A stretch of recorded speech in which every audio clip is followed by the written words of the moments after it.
alih nih Pak. Ya. Pak Hendro saya ambil alih ya. Ya silakan Pak. Ya, baik. Bagaimana bagusnya ini? Mau lapor dulu atau saya langsung? Ada yang mau lapor silakan. Atau langsung? Ya langsung saja Pak mungkin. Baik. Karena sudah ketemu. Baik, Assalamualaikum warahmatullahi wabarakatuh dan selamat pagi. Salam sejahtera, Om Swastiastu dan salam sehat. Teman-teman, peserta yang saya hormati. Pertama saya sampaikan permohonan maaf ini kepada Pak Hendro dan teman-teman yang memfasilitasi. Tadi saya baru selesai angkatan 99, kemudian sedang berusaha mengirimkan tugas, tiba-tiba ditelepon. Saya lupa tadi, lupa kalau ini hari ini 98 sampai jam 12.15 Pak Hendro ya. Siap. 12.15. Baik. Kita melanjutkan apa yang sudah pernah kita bicarakan bersama terkait dengan agenda sikap perilaku bela negara. Kemarin kita sudah diskusi bersama, kita share tentang berak, kalau tidak salah ya, berak, berorientasi pelayanan, akuntabel dan kompeten. Hari ini kita lanjut saja sampai dia tuntas menjadi berakhlak. Baik, untuk untuk memaksimalkan pemanfaatan waktu, izin saya share screen dulu.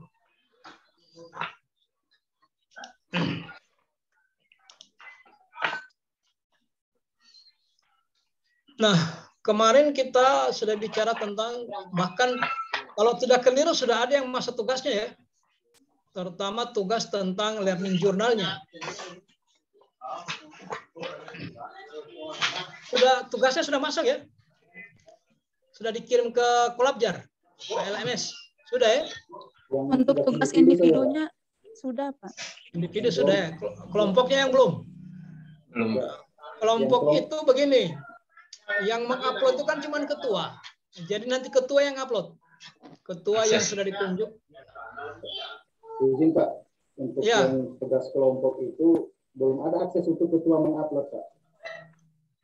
Oh, jadi, belum ada akses. Oh, enggak iya, apa-apa. Berarti bukan salahnya teman-teman. Enggak apa-apa. Ya. Yang khawatir fasilitas sudah disiapkan, Bapak dan Ibu yang tidak bergerak. Nah, itu. Soal batas waktu penguploadan itu ya tergantung tadi. Kapan aksesnya dibuka, kapan aksesnya ditutup. Kalau sudah ditutup, nah itu yang mengatur itu bukan saya ya. Saya hanya menyiapkan tugasnya. Nanti yang membuka akses ketua untuk mengupload itu teman-teman di penyelenggara, di sistem. Ya. Baik, ini sekedar mereview.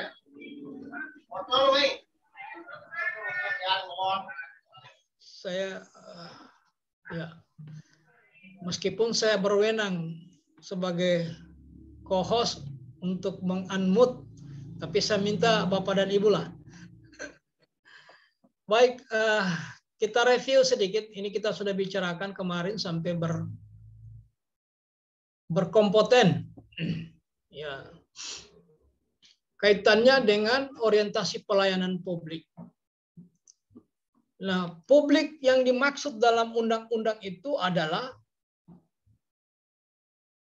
pertanyaannya begini, apakah warga negara asing juga dilayani? Kalau kita bicara konteks pelayanan publik. Apakah masuk bagian dari pelayanan publik kalau warga negara asing? Masuk apa tidak, Bapak? Masuk, Pak. Masuk, Pak. Masuk, Pak. Yang dimaksud dengan publik itu adalah warga negara dan penduduk. Jadi penduduk itu orang yang berdomisili di wilayah tertentu. Jadi meskipun dia orang asing, tetap menjadi bagian dari pelayanan publik. Nah, itulah sebabnya misalnya TKA, pasti kita bisa dia masuk ke negara kita pasti melalui serangkaian pelayanan. Izin tinggal, kemudian apa itu visa tenaga kerja, visa ini dan visa itu kan bagian dari pelayanan publik. Demikian halnya di tengah pandemi ini, jadi vaksin itu termasuk untuk warga negara atau penduduk. Penduduk itu termasuk di dalamnya warga negara asing. Pelayanan itu bisa dalam bentuk barang, bisa jasa, bisa administratif. Coba berikan contoh pelayanan dalam bentuk jasa. Pelayanan apa itu? Pelayanan publik dikaitkan dengan pelayanan jasa. Contohnya? Guru yang mengajar, Pak. Ya, guru, tenaga medis. Hari ini saya pelayanan jasa ini. Pelayanan jasa. Kalau pelayanan barang? Contohnya? Bikin jembatan, aspal jalan, bikin dermaga. Barang itu, pelayanan barang. Pelayanan publik dalam bentuk pelayanan barang. Barang, jasa, dan administrasi. Nah, administrasi contohnya apa? Pengurusan surat-surat, Pak.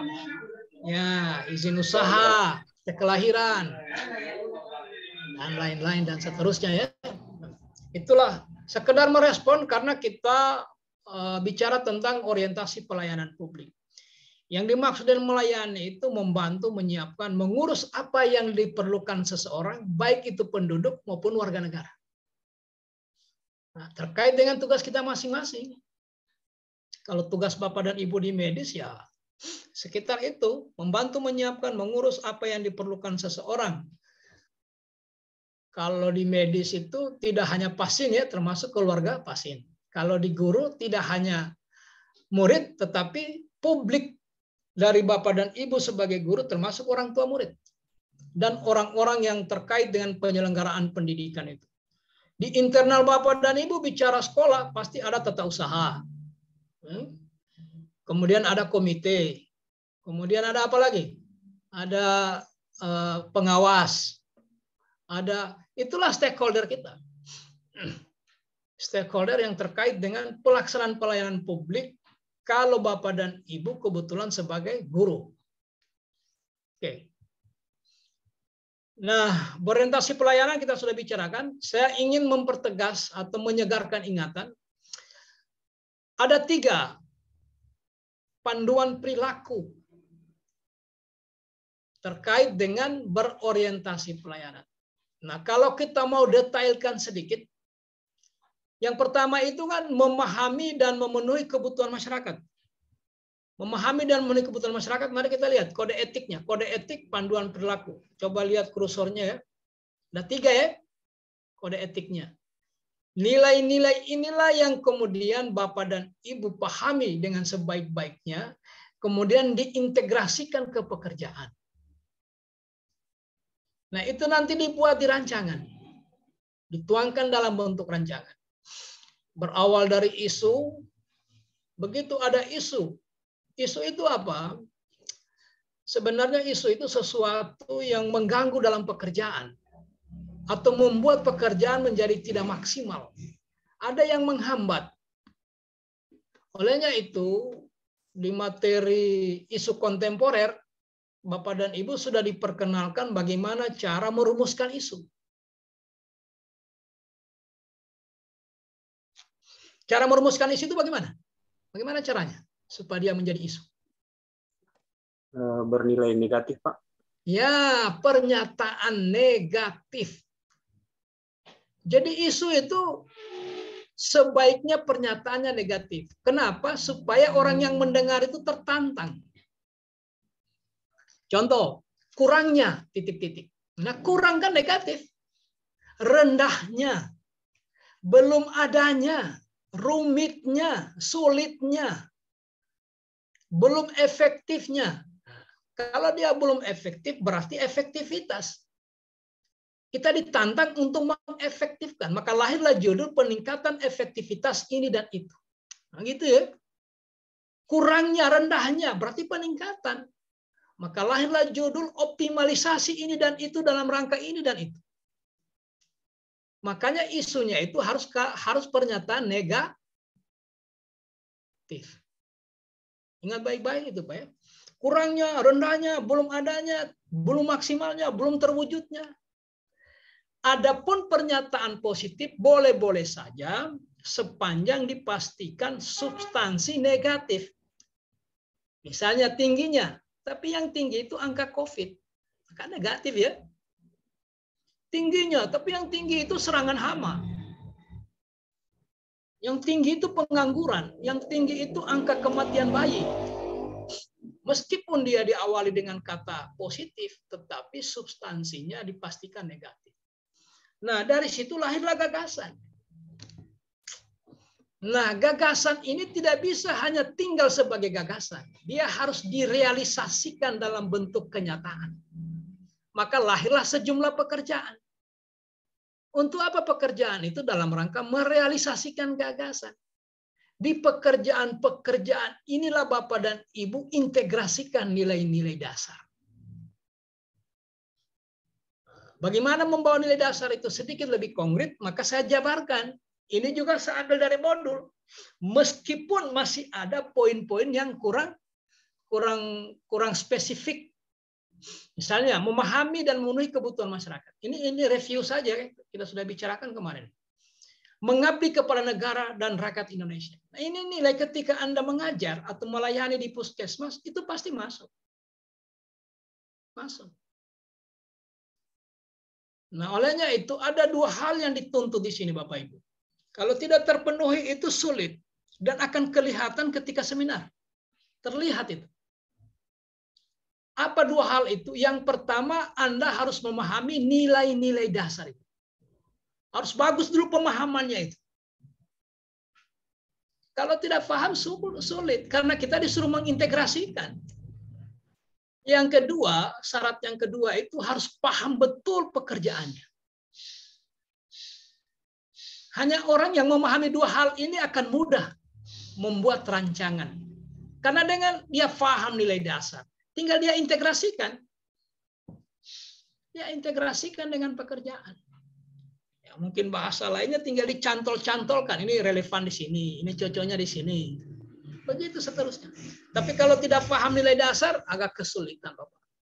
Karena penguji itu bertanya cuma dibalik-balik saja.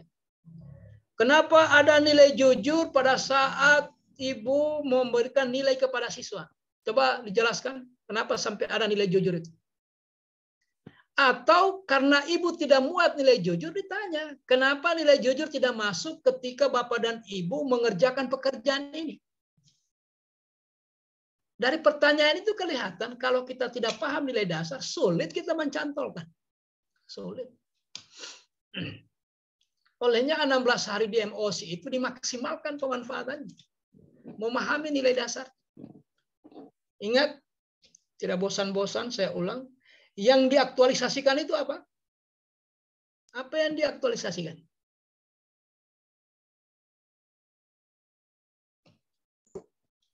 Ya, apa? Nilai dasarnya. Nilai dasarnya. Jadi jangan keliru. Jadi pekerjaan itu alat tunggangannya. Yang kita mau lihat kemampuan mengaktualisasikan nilai dasar. Kalau, mohon maaf, Pak Kadek ini sebagai apa ya? Apa di puskesmas atau di guru atau apa? Pak Kadek Ya, Prima. izin Pak, di Ya. SDM Pak. Apa itu Pak? Di kantor BKSDM Pak, sebagai analis kepegawaian. Oh di kepegawaian ya? Iya Pak, Di kantor? BKSDM. Oh BPSDM. Wah, orang dalam ini. Ya, kepegawaian ya. Kepegawaian. Nah, terkait dengan orientasi pelayanan, Anda coba cek. Pertama berangkatnya itu uraian tugas. Kalau tidak ada uraian tugas, SKP yang Bapak laporkan tahun lalu itulah tanggung jawabnya Bapak dan Ibu. Coba lihat, cari isu di sekitar itu. Kemudian divalidasi sesuai dengan materi isu kontemporer. Kemudian ditelusuri sebabnya dengan menggunakan alat bantu tertentu sesuai dengan materi isu kontemporer. Ya. Melakukan perbaikan, ramah, cekatan, selektif. Kalau Bapak dan Ibu yang tidak mencantumkan, penguji yang bertanya, kenapa tidak dicantumkan? Kalau Bapak dan Ibu cantumkan, penguji juga bertanya, kenapa itu dicantumkan? Artinya ingin mengukur pemahaman. Paham dia atau tidak ini nilai ini? Tidak sekedar supaya nilainya banyak, nilai dasarnya banyak, ternyata tidak relevan. Berarti Anda tidak paham pekerjaannya. Hanya dua kemungkinannya. Kalau bukan nilai dasarnya tidak dipahami, pekerjaan yang tidak dikuasai. Jadi maka dua hal itu menjadi syarat penting. Ya. Ramah, memelihara dan menjunjung tinggi standar etika luhur. Ini satu indikator ya. Etika luhur. Jadi pada saat Bapak dan Ibu Pak Kadek ini melayani misalnya pekerjaannya mengurus kenaikan berkala. Kira-kira nilai mana ini yang masuk di situ? Yang relevan. Artinya jangan terlalu dipaksakan. Karena tidak semua nilai ini harus ada di pekerjaan, harus terintegrasi dengan pekerjaan. Justru kalau Bapak dan Ibu meletakkan semua nilai, justru mengindikasikan tidak paham. Karena bukan ramenya nilai, bukan. Nilai yang relevan sehingga mendongkrak kualitas pekerjaan. Berkualitas pekerjaan. Bayangkan kalau Bapak dan Ibu menilai siswa itu masuk nilai jujur, masuk nilai ketepatan, masuk nilai akurat, masuk nilai menghormati. Bayangkan itu pekerjaan jadinya itu. Kalau di dalam diri digunakan nilai-nilai itu ketika melakukan pekerjaan tersebut. Terbayang itu kualitas pekerjaan. Akan berkualitas ya. Ada nilai akuntabelnya, bisa dipertanggungjawabkan. Ada nilai kompetennya. Begitu seterusnya. Nah, terkait dengan akuntabel, inilah nilai dasarnya.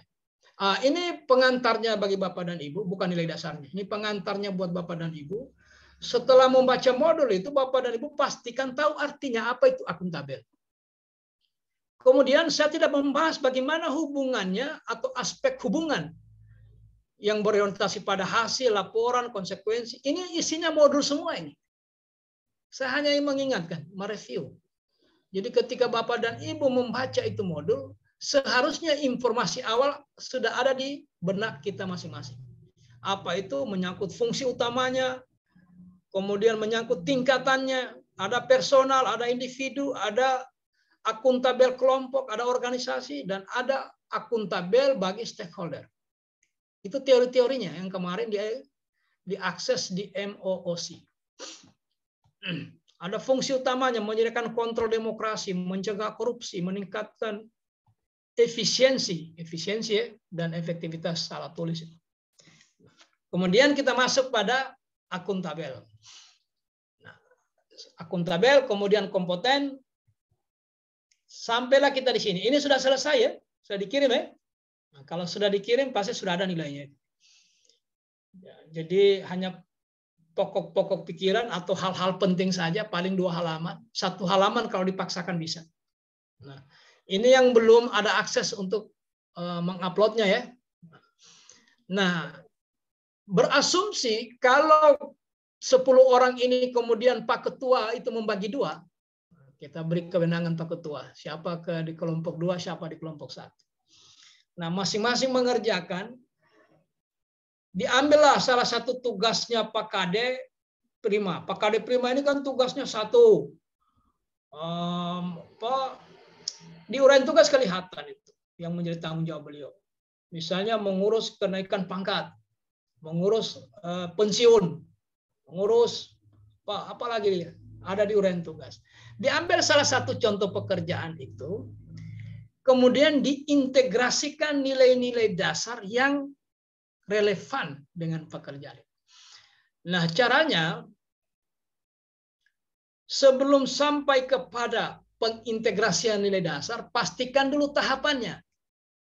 Kalau mengerjakan naik pangkat, apa semua persyaratannya? 1, 2, 3. Dalam rangka memenuhi persyaratan, itulah kemudian disebut dengan tahapan. Karena yang mau diintegrasikan nilai dasar ini bukan cuma kegiatan, tetapi termasuk tahapannya. Kalau kegiatannya gampang saja, karena kegiatannya besar. Bapak dan Ibu sudah bisa bedakan kegiatan dan tahapan ya. Saya kira sudah saya kasih contoh berulang-ulang tentang bagaimana membangun rumah. Kan gitu ya. Kegiatan 1, bangun pondasi. Tahapannya mengukur, menggali, Kemudian apa itu? Setelah diukur, digali, di apa namanya itu kalau buat campur itu? Kalau sudah ada campurannya ya dikerjakan. Itulah tahapannya. Kegiatannya membangun fondasi. Setelah itu supaya runut jangan langsung atap. Slop dan tiang. Itu kegiatan. Tahapannya apa? 1, memotong besi. 2, merangkai besi. 3, membuat mal. 4, memasang tiang dan slop. Sudah. Masuk lagi dia setelah selesai dinding. Nah, dinding itu apa? Bagaimana cara kerjanya? Bagaimana tahapan-tahapan? Di tahapannya itulah Bapak dan Ibu berpikir bagaimana mengintegrasikan nilai-nilai dasar supaya bangunannya berkualitas. Tidak sembarang kerja.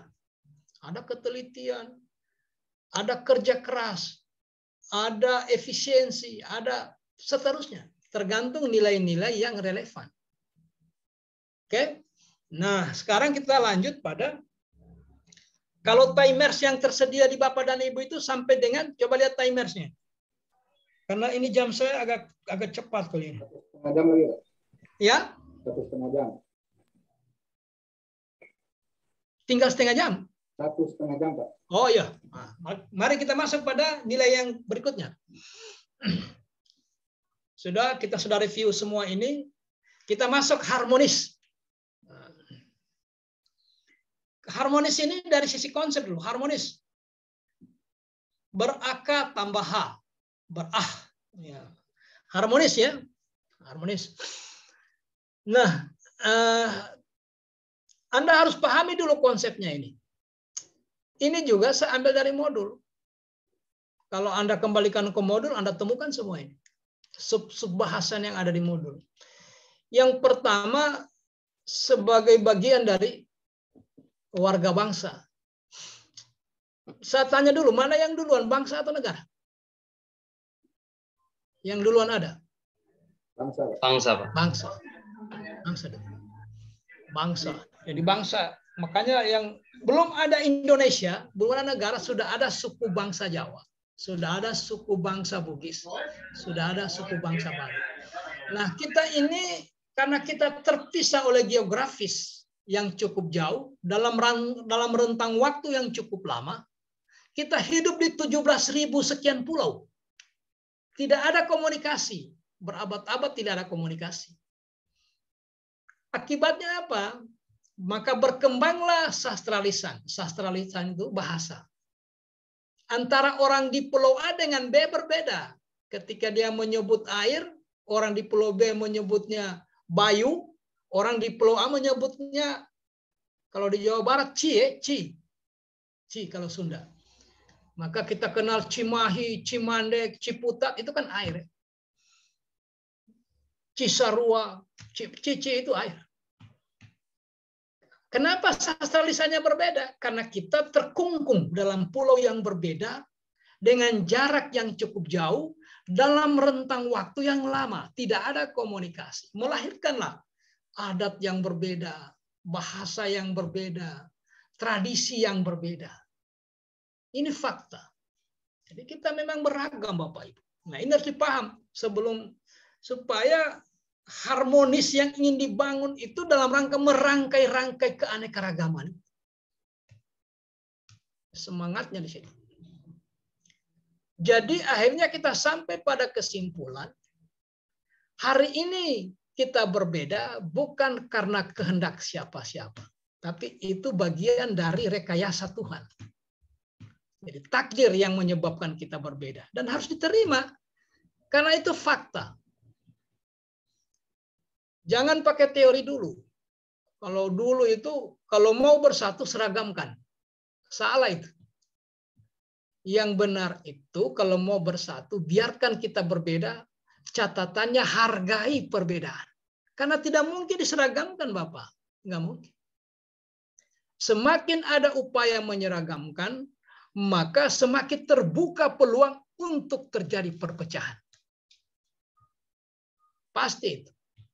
Semakin Anda mau mengerahkan seluruh stamina, tenaga, uang, pikiran untuk menjadikan perbedaan ini menjadi seragam, justru membuka peluang untuk terjadi perpecahan.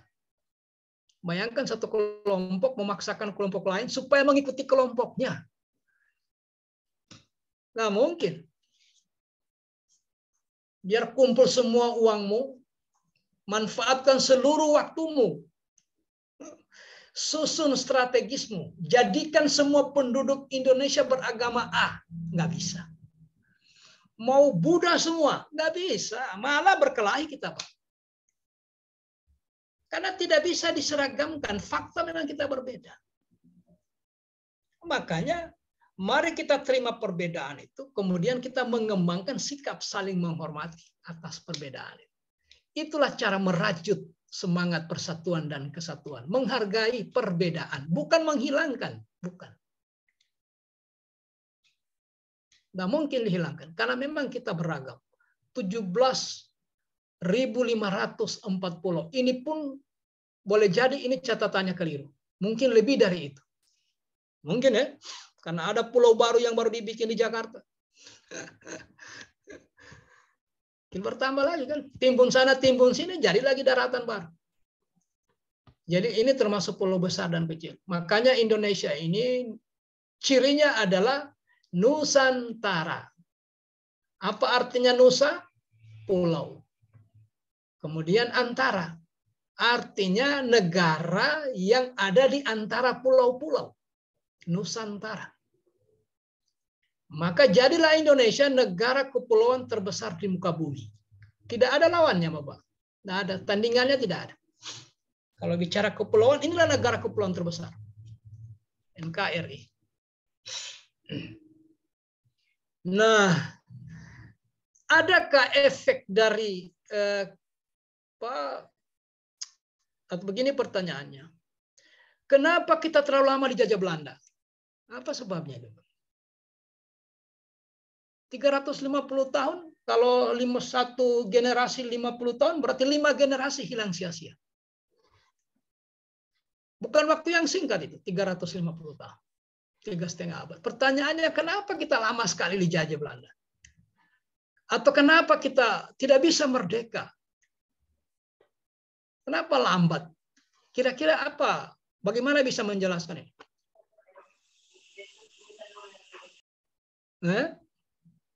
Kenapa, Ibu? Siapa tadi bicara? Jangan ragu, Ibu. Pasti benar jawabannya, Ibu. Kenapa, Ibu? Kenapa kita lama sekali dijajah Belanda? Izin, Pak? Ya. Karena bangsa Indonesia pada waktu itu masih bersifat kedaerahannya. Jadi masih mementingkan daerahnya masing-masing. Oh, berarti Ibu sudah baca modul ini. Mantap. Ibu siapa namanya? Niwayan? Oh, Ibu siapa tadi? Yang bicara tadi Ibu siapa? Ibu Gusti. Ibu Gusti? Iya. Oh, Ibu Gusti. Bagus, Ibu. Nah, memang Belanda karena dia lihat kita ada perbedaan, ada ketidaksamaan, mulailah dia hembuskan politik pecah belah. Dia kasih tahu dengan orang Jawa, orang Jawa ini adalah keturunan yang paling mulia, tidak ada apa-apanya orang Sunda itu. Sebaliknya dikasih tahu juga orang Sunda. Orang Sunda inilah keturunan yang paling mulia. Orang Jawa itu nomor 2. Dikasih tahu juga orang Papua seperti itu. Orang Kalimantan begitu. Orang Sulawesi begitu. Maka muncullah semangat kedaerahan yang berlebihan. Jadi semangat kedaerahan yang sudah ada itu sengaja direkayasa oleh penjajah supaya dipertahankan. Dipertahankan menjadi fanatisme daerah. Jadi kalau kita ini lambat merdeka, bukan tidak ada orang yang hebat, banyak orang yang hebat. Sebut misalnya, ada Patimura di Ambon, ada Gusti Ngurah Rai di Bali, ada Hasanuddin di Selatan, ada Antasari di Kalimantan, ada Imam Bonjol di Sumatera, ada di Penegoro di Jawa, dan seterusnya, dan seterusnya. Tidak kekurangan orang hebat kita. Cuma yang jadi persoalan, kita mendahulukan semangat kedaerahan. Sehingga kita berjuang menurut wilayah kita masing-masing. Itulah yang menyebabkan. Nah, olehnya itu secara historis, maka awal dari terjadinya semangat nasionalisme itu ditandai dengan tonggak sejarah pertama, apa ya? Tonggak sejarah yang menandai berubahnya pemikiran anak bangsa dari semangat kedaerahan menuju ke semangat kebangsaan atau nasional. Mulai dari Budi Utomo?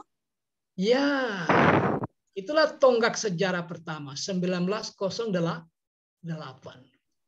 yang ditandai dengan berdirinya gerakan Budi Utomo. Budi Utomo berarti Budi Agung, sama nih, rumah sakit Budi Agung, itu Budi Utama, gitu ya. Itulah kalau tinjauan historis. Mulai ada orang yang cerdas yang memikirkan bahwa kalau perjuangan ini mengandalkan semangat kedaerahan, biar 300 tahun lagi belum tentu kita merdeka. Akan dimanfaatkan oleh penjajah, terus digelorakan semangat kedaerahan, menganggap sukunya yang paling hebat, suku orang lain tidak ada apa-apa. Karena itu memang politik pecah belah. Bagaimana mereka jangan sampai bersatu. Nah, lahirlah ada, karena waktu itu yang menjadi pionir atau penggeraknya itu adalah pemuda-pemuda termasuk Pak Dr. Sutomo yang sudah mencicipi pendidikan yang lumayan, sehingga cakrawala berpikirnya jauh lebih luas. Jadi fakta sejarah membeberkan kepada kita semua bahwa semangat kedaerahan berlebihan akan tidak menolong, akan tidak membantu. Ternyata kita 350 tahun dijajah, sulit kita membebaskan diri dari penjajahan. Nah, gagalnya ini jangan lagi dibawa di era hari ini. Karena ini produknya gagal. Semangat kedaerahan itu jangan lagi menjadi apa? Seakan-akan kita yang terbaik. Orang lain tidak ada apa-apa. Jadi kalau semangat ini dibawa ke pelayanan publik, sampai kapanpun Indonesia akan jalan di tempat. Maka salah satu jalan keluarnya dalam rangka melaksanakan pelayanan publik harus membangun nilai dasar harmonis. Mengharmonisasi. Jangan lagi mempersoalkan perbedaan. Karena tidak mungkin kita ini harus seragam agamanya, kemudian dipaksakan. Bakal lain pasti. Adakah formulir diisi supaya bisa pindah suku? Ada? Tidak. Nah, tidak ada kan. Berarti fakta ini harus diterima. Ada yang lahir di Tator, ada yang lahir di Bali, ada yang lahir di Parigi, ada yang lahir di Palu, dan seterusnya. Lahir dan besar di sana sudah. Jadi identitasnya sukunya itu. Itu ya. Nah, kita juga tidak ada ruang yang diberikan Tuhan untuk memilih kita mau lahir di mana. Karena ketika kita berada di kandungan, tidak ada hak ya untuk meminta supaya kalau bisa saya lahirkan di Pulau A. Tidak ada. Kita harus menerima apa yang menjadi keputusan Tuhan. Nah, keputusan Tuhan Anda lahir di Bali. Harus diterima itu. Itu bukan maunya Anda. Kalau bukan maunya kita, berarti kehendak takdir. Ya. Saya mau berandai-andai. Andaikan saya lahir di Korea misalnya. Dari rahim ibu yang fanatik Buddha. Bapak saya juga pendeta agama Buddha. Rumah saya tinggal di kompleks wihara. Waktu kecil saya disekolahkan di sekolah dasar agama Buddha. Maka sangat kecil kemungkinan saya beragama di luar Buddha. Kan gitu ya. Nah, jadi ini bagian dari takdir. Saya lahir di Palu, tepatnya di Kelurahan Boyoge, dari ibu yang muslimah, bapak yang muslim. Waktu kecil sekolah ibtidaiyah lahirat, setelah dewasa, inilah pilihan saya. Nah, ketika Bapak dan Ibu memilih sebagai agama Kristen, maka kami semua akan menghargai itu. Begitu juga lah sebaliknya. Ketika saya memilih agama Hindu, Anda harus hormati itu. Jadi perbedaan ini tidak mungkin dihilangkan. Tidak mungkin. Makanya kita tanamkan nilai harmonis supaya orang dewasa dalam berbeda. Apalagi dia sebagai pelayan publik. Nah, ini teorinya Bapak, kalau mau dijelaskan habis waktu kita. Ada teori Pak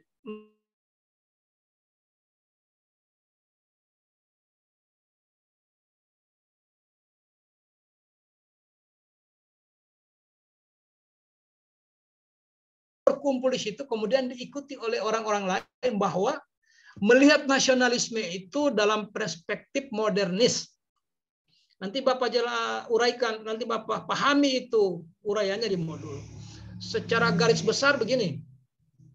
Modernis itu paham yang mengatakan bahwa bangsa ini kalau mau maju, hilangkan itu hal-hal yang bersifat etnis, religi, semua yang bersifat primordialis, hilangkan.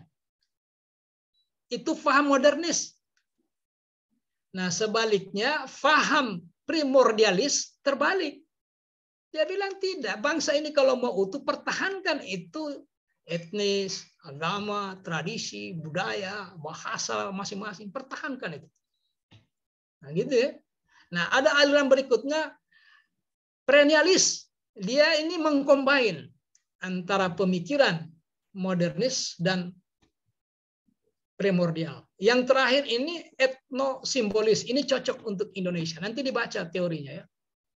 Ini namanya aliran atau mazhab dalam para ahli berpikir tentang bagaimana ini teori kebangsaan. Yang terakhir potensi dan tantangan dia. Jadi keanekaragaman ini menjadi kekuatan sekaligus tantangan. Jadi kalau kita mampu membangun kesadaran bahwa memang perbedaan itu fakta, bukan kehendak siapa-siapa, tapi itu kehendak Tuhan. Ada Ustadz di sini. Kebetulan kita lagi puasa ini. Ustadz, siapa Ustadz? Coba siapa lagi yang agama Islam, siapa ini? Siapa? Ustadz. Pak siapa ya? Pak siapa di antara kita ini? Nah, jadi begini. Kita ini ditakdirkan berbeda. Atau bahasa lainnya, perbedaan itu menjadi programnya Tuhan. Atau rekayasanya Tuhan. Sehingga makanya saya cari Ustadz tadi. Nanti beliau klarifikasi. Saya sering mendengar mubalik ceramah itu mengutip firman, sengaja aku ciptakan kalian berbeda-beda. Ada, makanya kalau ada Ustadz saya mau klarifikasi. Itu firman Tuhan dalam agama Islam ya. Mohon maaf. Saya tidak tahu suratnya, ayat yang jelas Tuhan berfirman, sengaja aku ciptakan kalian berbeda-beda. Untuk apa? Mana yang Ustadz? Untuk apa Tuhan ciptakan kita berbeda-beda, Ustadz? Supaya apa? Oh, atau tidak ada yang agama Islam di antara 10 orang? Ada? Untuk saling mengenal. Ini Febrian Salaman. Untuk apa Febri? Lita'arafu.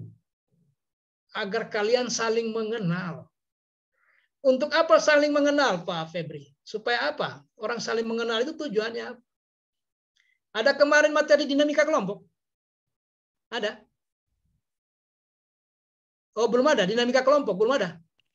Belum ada, Pak. Oh, belum ada. Nah, itu materinya itu saling mengenal. Untuk apa orang saling mengenal di dinamika kelompok? Supaya bisa bekerja sama. Itulah lanjutannya Pak Febri, ta'awanu 'alal birri wat taqwa. Agar kalian saling tolong menolong kerjasama untuk apa? Kebaikan, kebenaran, dan ketakwaan. Jadi betapa indahnya ini. Ayatnya begitu indah. Sengaja aku ciptakan kalian berbeda-beda. Agar ada upaya untuk saling mengenal. Setelah saling mengenal, jadikanlah itu potensi. Potensi untuk apa? Membangun kebaikan, kebenaran, dan ketakwaan. Potensi. Jadi jangan justru perbedaan itu yang menjadi potensi untuk menciptakan disharmonis. Dibalik, di perbedaan, di keragaman itulah kekuatan untuk bersatu. Di keragaman itu. Bukan mau menyeragamkan, tidak. Semakin Anda seragamkan, semakin berpotensi untuk terjadi disharmonis. Tetapi ketika kita mau menerima fakta dan kita yakini ini takdir, bagian dari program Tuhan dan tidak mungkin dilawan, maka pada saat itulah dia akan berubah menjadi kekuatan. Kita menerima apa adanya.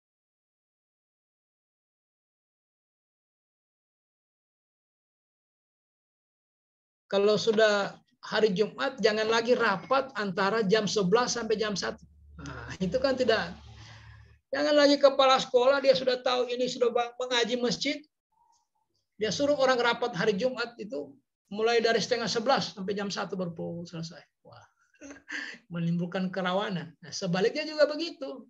Sudah tahu hari Minggu orang ibadah antara jam 8 sampai jam 10 misalnya, jangan bikin lembur hari Minggu jam itu. Pasti orang tidak hadir, Bapak. Terutama teman-teman yang ibadah ya, ibadah mingguan. Memahami perbedaan, paham perbedaan. Ketika sudah berbeda, jangan Anda paksakan. Inilah teorinya, konsep dari. Nah, olehnya itu sikap yang ingin dibangun dari aparatur sipil negara sebagai pelaksana pelayan publik adalah toleransi, empati, keterbukaan atas perbedaan. Kita harus terbuka bahwa kita memang berbeda. Berbeda dari sisi tradisi, berbeda dari sisi bahasa, berbeda dari sisi semua. Karena kita tersebar di 17.000 pulau. Terpisah dalam waktu yang lama dan dengan jarak yang relatif jauh. Maka tidak ada komunikasi, melahirkan budaya yang berbeda. Kalau di Palu itu pasti beda bahasanya dengan di mana? Sulawesi Tenggara. Pasti. Kenapa? Karena tidak ada hubungan. Maka sastra lisannya berkembang sendiri-sendiri. Maka kalau hari ini kita bertemu dengan mulai dari logat berbeda, kemudian adat kebiasaannya berbeda, marilah kita saling menghormati atas perbedaan. Nah, apa nilainya, Bapak? Panduan perilakunya menghargai setiap orang apapun latar belakangnya. Terutama, ya ini terutama ya, ketika Bapak dan Ibu melaksanakan tugas jabatannya sebagai pelayan publik. Ya. Jadi kalau mau Indonesia ini berubah, pelayanan publik ini berkualitas, tinggalkan semua latar belakang perbedaan. Tinggalkan semua. Ya, karena pasiennya orang Palu, beda layanannya dengan orang Parigi. Nggak bisa. Begitu juga perbedaan-perbedaan yang lain. Karena ini siswa ini anaknya dari apa, agama A atau suku B atau perbedaan-perbedaan yang lain menyebabkan pelayanan kita berbeda.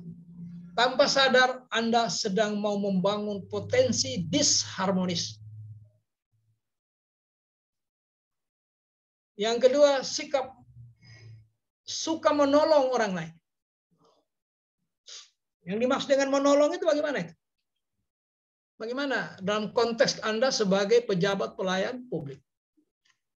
Bagaimana contohnya menolong itu? Kalau guru, publiknya siswa dan orang tua siswa. Kalau medis, publiknya pasien dan keluarga pasien serta stakeholder yang ada di sekitar itu, apoteker apa segala. Kalau dia dokter. Nah, kalau Pak Kade ini publiknya pegawai di sekitar itu, di BPSDM. Itu publiknya itu. Nah, suka menolong orang lain maksudnya bagaimana? Dalam konteks Anda sebagai pelayan publik. Coba kasih contoh. Kalau contoh Pak, agak enak dipahami. Kalau kita baca teori-teori, Anda menjadi menghayal, mengawang-awang, tidak tahu apa maksudnya. Sulit didaratkan pada tataran operasional. Sementara kita dituntut untuk mengoperasionalkan. Setelah dianalisis, diterapkan. Nah, suka menolong orang lain itu dalam konteks sebagai pelayan publik, bagaimana ini? Guru.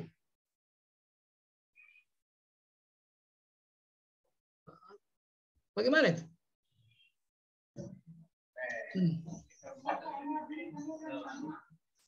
Silakan. Tidak jelas kenapa anunya. Coba cabut itu anunya Pak. Cabut itu kadang justru mengganggu itu. Coba Imade, ya lepas itu. Cabut dari anunya, dari laptopnya. Cabut dari laptopnya. Lebih jelas kalau bicara. Kalau mendengar memang ya. Coba cabut dari laptop. Nah, silakan. Membantu siswa yang sedang mengalami. Kan? Teman-teman kedengaran ini? Jelas kan? Tadi kan tidak kedengaran, cuma mulutnya komat kami tidak tahu apa dibilang. Silakan. Ya, membantu siswa yang mengalami kesulitan pembelajaran, Pak. Bagus. Ya. Kalau yang lain? Jadi begini. Kalau Anda membantu di jam belajar, itu bukan menolong. Karena memang Bapak dan Ibu digaji untuk itu. Tapi kalau kamu datang ke rumahnya, memanfaatkan waktu yang lain, di luar jam wajib melayani, itu baru menolong. Menolong. Kalau menolong pastinya, memang tugasnya Anda digaji negara untuk itu.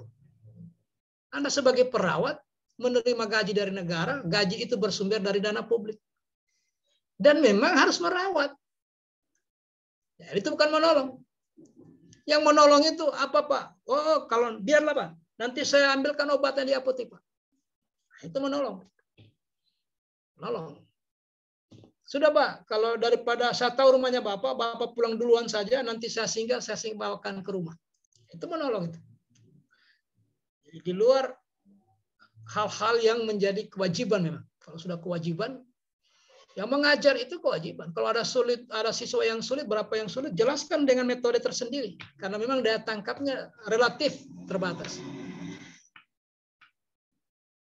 Tapi kalau Bapak datang ke rumahnya, mana si Anu, matematikanya agak rendah, dan Anda tahu solusinya.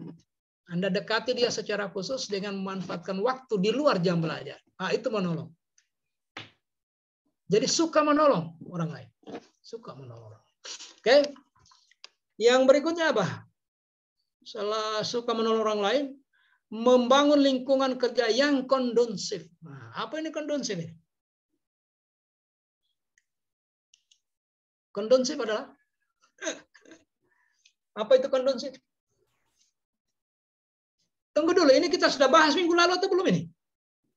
Belum, Pak. Belum ya? Kondusif itu apa? Lingkungan kerja yang nyaman, Pak. Nyaman. Jadi kita sangat tidak bagus itu kondisi pekerjaan, dipenuhi dengan ketegangan antar staf, antara pimpinan dengan staf, antara orang dilayani dengan yang melayani. Selalu keadaannya apa? Aura negatifnya itu terasa sekali. Ada ketegangan. Maka kita bangun ini. Makanya nilai-nilai lain itu nilai-nilai ramah, melayani dengan senyum. Kan itu ya. Bagaimana orang datang marah-marah, pulang sambil tersenyum. Kan gitu. Itu baru puas layanannya. Orang tadi cuma terpancing sedikit emosinya datang, begitu dilayani malah meledak. Kenapa? Karena nilai-nilai dasar. Jadi inilah kode etiknya terkait dengan harmonis. Baik, dengan segala kekurangannya kita tinggalkan nilai dasar harmonis karena waktu kita relatif. Karena ini pertemuan terakhir lah untuk nilai dasar berakhlak. Harmonis, kemudian loyal. memegang teguh ideologi Pancasila, setia pada NKRI, serta pemerintah yang sah. Nah, pertanyaannya yang pertama, menurut Bapak dan Ibu, yang mana itu NKRI? Menurut Bapak dan Ibu. Undang-undang. Undang-undang dasar, Pak. Ya, Undang-Undang Dasar ya. Terjemahan Pancasila itu di Undang-Undang Dasar. Karena Pancasila karena Undang-Undang Dasar bisa diamandemen, berarti Pancasila itu nilainya nilai terbuka, ideologi terbuka. Karena terbukti tafsirnya bisa dirubah. Sudah 4 kali amandemen. Jadi setia kepada NKRI itu yang dimaksud itu undang-undang. Artinya apa? Arti sesungguhnya, arti konkretnya adalah ketika Bapak dan Ibu bekerja sesuai dengan aturan, itu berarti Bapak dan Ibu loyal atau setia kepada NKRI. Jadi loyalitas itu kepada aturan. Berulang-ulang saya katakan, tidak ada satupun aktivitas pegawai di tempat pekerjaannya yang tidak jelas aturan mainnya. Semua ada aturan. Makanya sampai dijabarkan di SOP. Dan diyakini atau dipastikan tidak ada aturan yang lebih rendah bertentangan dengan aturan yang di atasnya. Kalau itu terjadi, batal demi hukum. Gugur yang di bawahnya. Makanya kalau ditarik ke atas, SOP itu pasti menunjuk konsideran menimbang ya. Surat keputusan apapun sampai di kabupaten, dia akan menunjuk konsideran paling sedikit. Nah, Perbub ke Perda, kemudian kalau dicek Perbubnya atau Perdanya, dia akan menunjuk Permendagri ke atau undang-undang.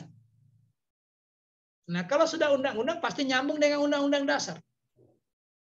Karena apabila ada undang-undang bertentangan dengan undang-undang dasar, patut diuji di Mahkamah Konstitusi. Judicial review. Uji materi. Kalau terbukti bertentangan, batal itu pasal yang ada di undang-undang. Karena tidak boleh bertentangan dengan sumber hukumnya. Itulah Undang-Undang Dasar 45.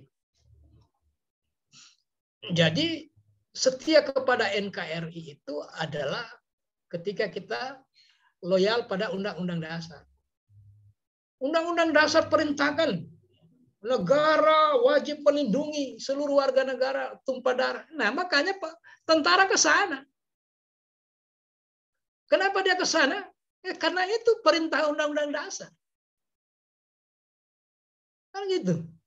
Anda mengeksekusi Undang-Undang Pendidikan Nasional, mencerdaskan kehidupan bangsa. Karena perintah undang-undang. Teman-teman di kesehatan mengeksekusi undang-undang kesehatan. Tidak jelas diturunkan ke Permenkes supaya lebih jelas. Belum jelas turunkan ke Perda sampai dengan Perbu supaya operasional. Kesimpulannya, tidak ada satupun aktivitas Anda di birokrasi yang tidak ada dasar hukumnya. Paling sedikit SOP. Nah, SOP itu juga terjemahan dari kalau ditarik ke atas sampai di Undang-Undang Dasar. Ya.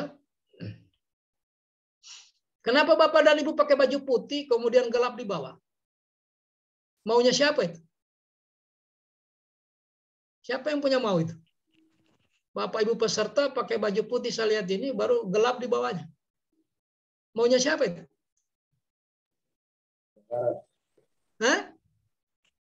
Maunya siapa? Penyelenggara. Ya, penyelenggara itu dasarnya apa? Aturan, Pak. Aturan. Baca perkalannya. Ada aturannya, Bapak. Perkalan itu begitu dibaca konsideran menimbangnya diambil dari Permenpan. Permenpan dibaca konsiderannya diambil dari Undang-Undang Nomor 5. Undang-Undang Nomor 5 dibaca konsiderannya diambil dari pasal tertentu Undang-Undang Dasar 45. Maka nyambunglah dia. Kesetiaan Anda menggunakan baju merah putih. Baju putih itu bagian dari ketaatan kita terhadap NKRI. Loyalitas. menjaga nama baik sesama ASN, pimpinan instansi dan negara. Nah ini kan supaya berwibawa itu puskesmas Pak, berwibawa itu sekolah. Kita jaga marwahnya. Bersama-sama kita membesarkan itu. Jadi orang, alumni mana kamu? SMP sekian, pasti itu bagus, dijamin itu. Karena sudah berapa tahun terakhir alumni SMP itu pasti semua diterima di SMA favorit ini. Karena semua orang yang di dalamnya menjaga marwah itu. Menjaga prestasi itu. Konsisten. Begitu sebut nama puskesmasnya, orang bilang itu top. Kepala puskesmasnya disiplin, petugasnya itu responsif, ramah. Tidak usah ragu, bawa ke sana anaknya, Pak. Kenapa itu? Karena ada nilai yang menuntun. Ada kode etik menjadi panduan perilaku. Itu yang ditanamkan. Menjaga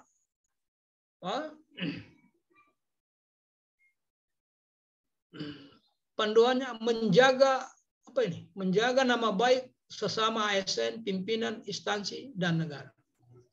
Jadi kalau di lingkungan kerja malah yang menyebar itu fitnah. Hanya ketegangan demi ketegangan. Yang terakhir, menjaga rahasia jabatan dan negara. Nah, bagaimana menjelaskan itu? Pernah dengar Undang-Undang Keterbukaan Informasi Publik? Pernah? Ada yang tahu Undang-Undang Keterbukaan Informasi Publik? Pernah dengar undang-undangnya?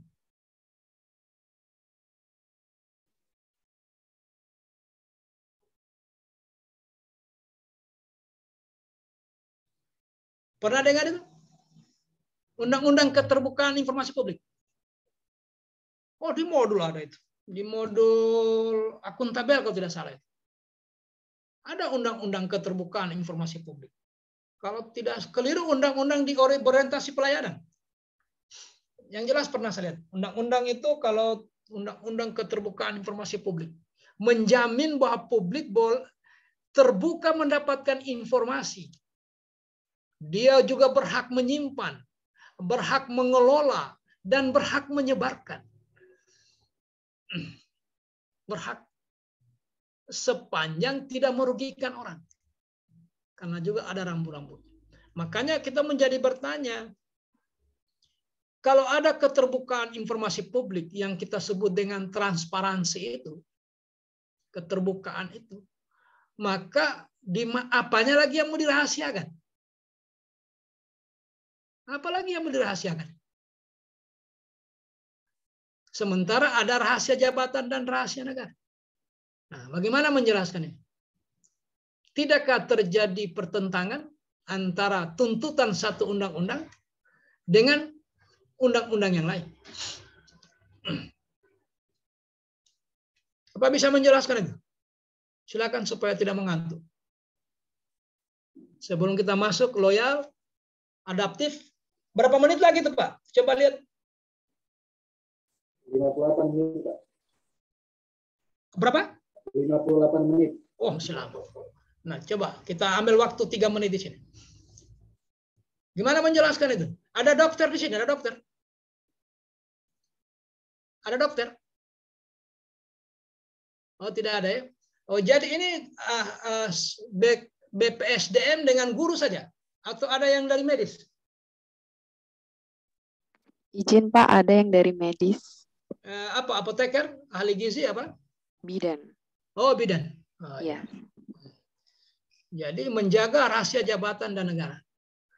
Nah, makanya kalau transparan itu artinya menurut Bapak Ibu apa? Transparan. Apa transparan itu? Terbuka, Pak. Ya. Bapak dan Ibu kan sering menggunakan istilah itu kalau bicara dimanapun kita harus transparan. Transparan itu ya memang umum mengartikan, banyak orang mengartikan keterbukaan. Nah, menurut saya itu yang paling pas itu tembus pandang. Nah, sama dengan hari ini, di depan saya ini ada jendela. Di luar sana itu ada kios. Kelihatan dari sini, tembus pandang dari sini.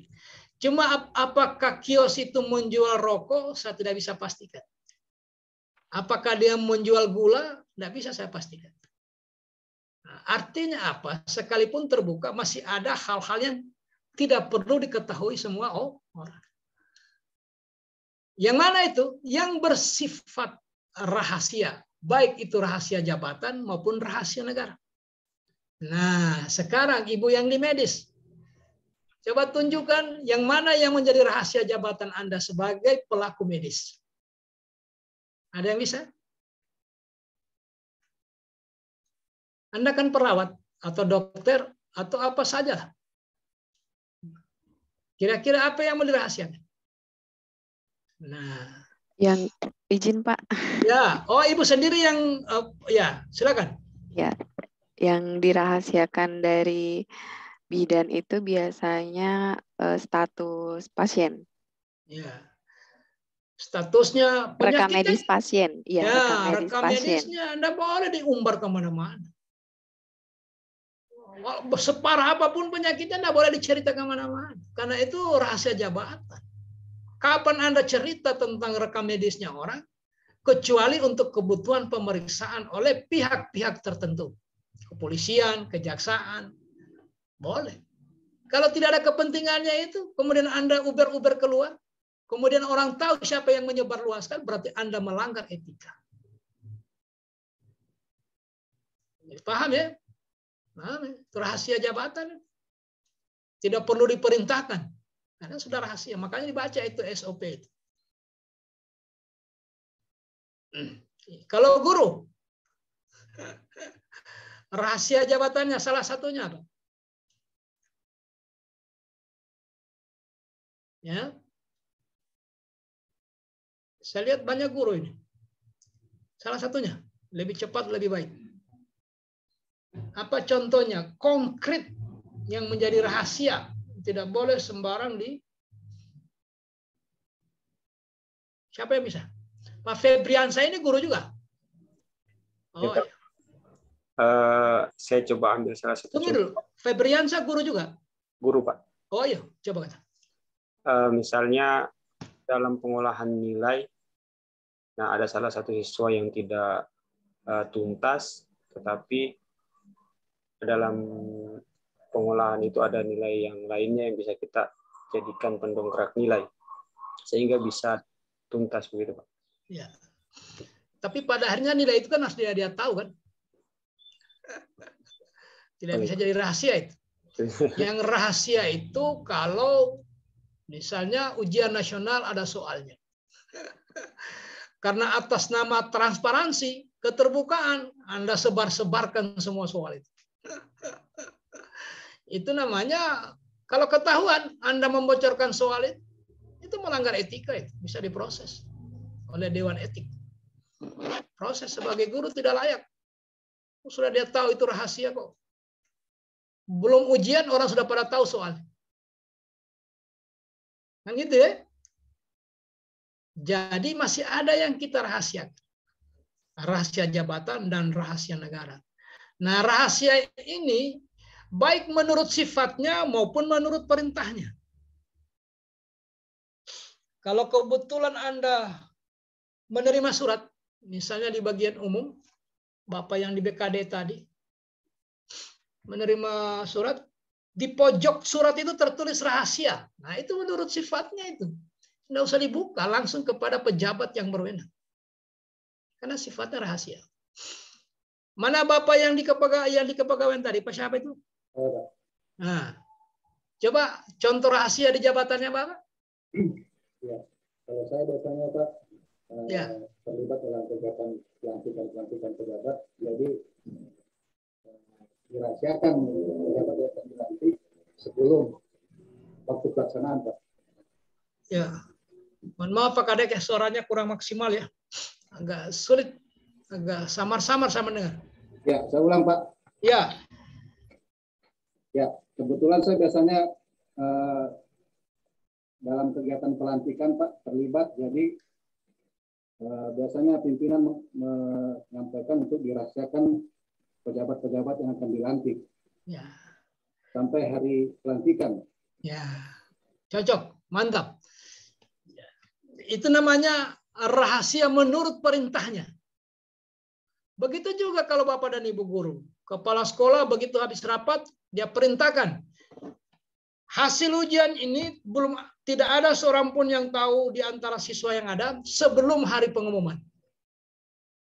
Kalau ada yang bocorkan, dicari tahu siapa yang bocorkan. Kalau orang sudah bikin acara di rumahnya, sudah tahu dia dilantik, harus cari tahu siapa itu. Karena itu perintah dirahasiakan. Biasa di akhir rapat itu disebutkan begitu. Keputusan ini bersifat rahasia. Orang sudah tahu itu. Sampai pada batas waktu pelantikan. Jadi kemarin itu kan, kalau Bapak belajar lebih jauh tentang fungsi dan peran PT UN, terkait dengan tugas kita sebagai PNS. Saya pernah baca itu di DKI, pejabat tertentu di PT UN kan oleh PNS. Hanya gara-gara undangan pelantikan. Nah, kan gitu. Panjang ceritanya itu. Nah, dia sudah sampai di tempat pelantikan, bawa maitua pakai baju kebaya, dia juga style jas. Sampai pengumuman terakhir tidak disebutkan namanya. Nah, gitu ya. Maka dia PT UN kan pejabat yang menandatangani surat undangan itu. Jadi dipahami itu pekerjaannya karena tidak ada satupun pekerjaan yang tidak jelas SOP. Ada yang sifatnya rahasia. Secara otomatis ada rahasia jabatan, ada rahasia negara. Jangan kita terkooptasi dengan kata apa? Keterbukaan. Ya, paham itu. Bahkan ada undang-undangnya bahwa publik itu berhak mencari, menemukan, menyimpan, dan menyebarkan informasi. Nah, apa yang harus dibuka? Nah, kalau Bapak dan Ibu sering ke desa, ada pembangunan jalan, wajib hukumnya meletakkan pengumuman di situ. Jalan ini dikerjakan sepanjang sekian kilometer. Dikerjakan oleh CV atau PT ini, anggarannya sekian, bersumber dari sekian, batas waktunya sampai sekian. Itu namanya keterbukaan informasi publik.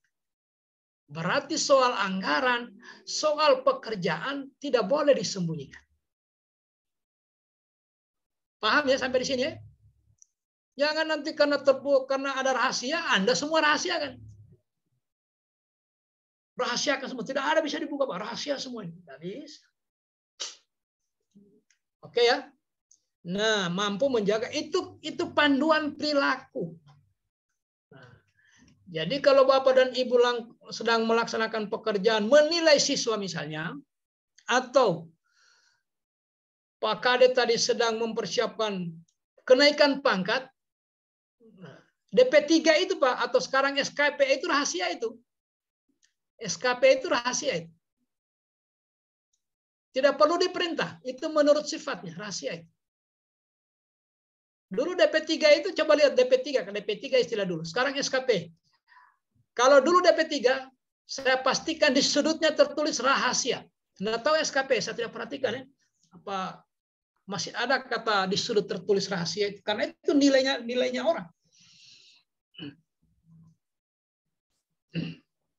Oke, saya kira Bapak dan Ibu sudah bisa membedakan ini. Kita masuk adaptif. Nah, adaptif ini terus berinovasi. Pengertiannya begitu. Nah, ini semboyan atau jargonnya motor apa ini? Motor apa begini, Pak?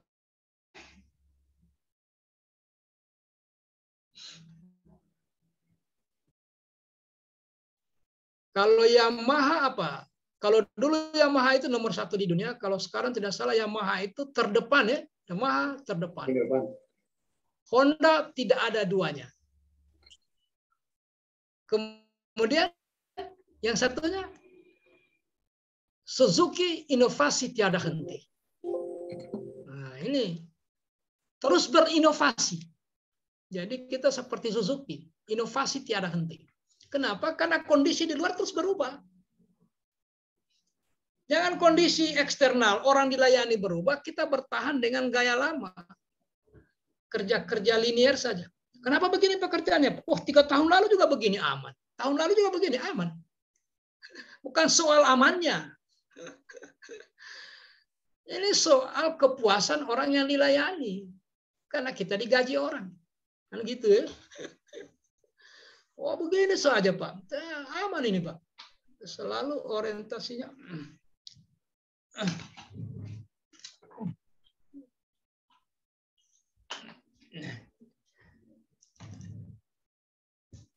Oke.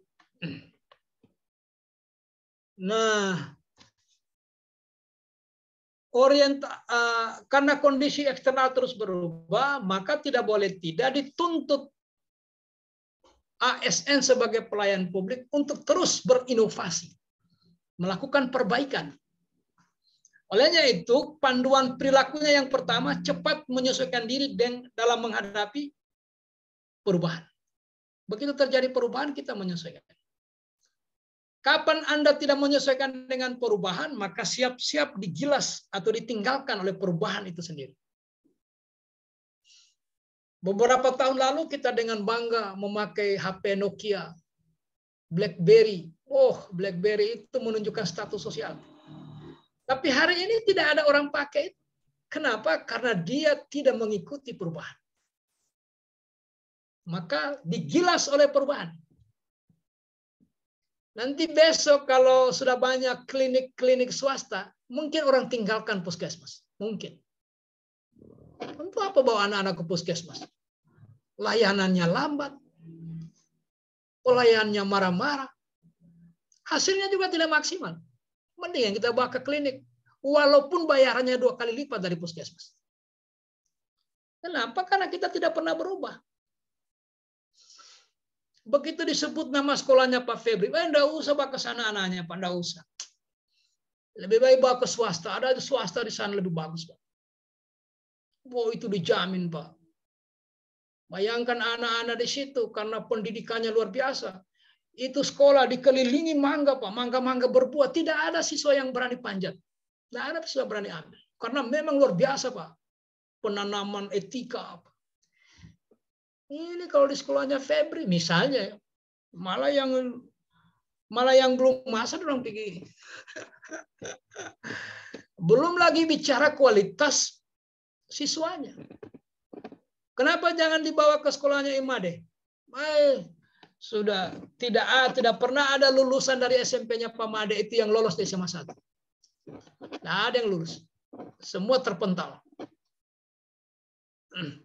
Nah, gitu ya. Jadi kenapa? Karena gurunya tidak berinovasi. Metode belajar yang 5 tahun lalu itu terus dipakai. Media belajar itu terus diwariskan. Nggak ada perubahan. Jadi kehadiran Bapak dan Ibu dengan semangat atau nilai dasar adaptif, dengan panduan etik atau sikap perilaku, cepat menyesuaikan diri menghadapi perubahan. Terus lihat itu perubahan yang terjadi. Kemudian Anda menyesuaikan. Yang berikutnya apa? Terus berinovasi dan mengembangkan kreativitas. Berinovasi. Jadi berinovasi itu memang inovasi itu selalu orang kaitkan dengan digital. Tetapi tidak harus. Tidak harus. Kan tujuannya ini bagaimana meningkatkan kualitas pembelajaran. Bagaimana supaya kualitas siswa meningkat. Jadi dengan menggunakan media-media lokal itu, media belajar lokal itu juga bagian menjadi, tidak harus digital, Pak.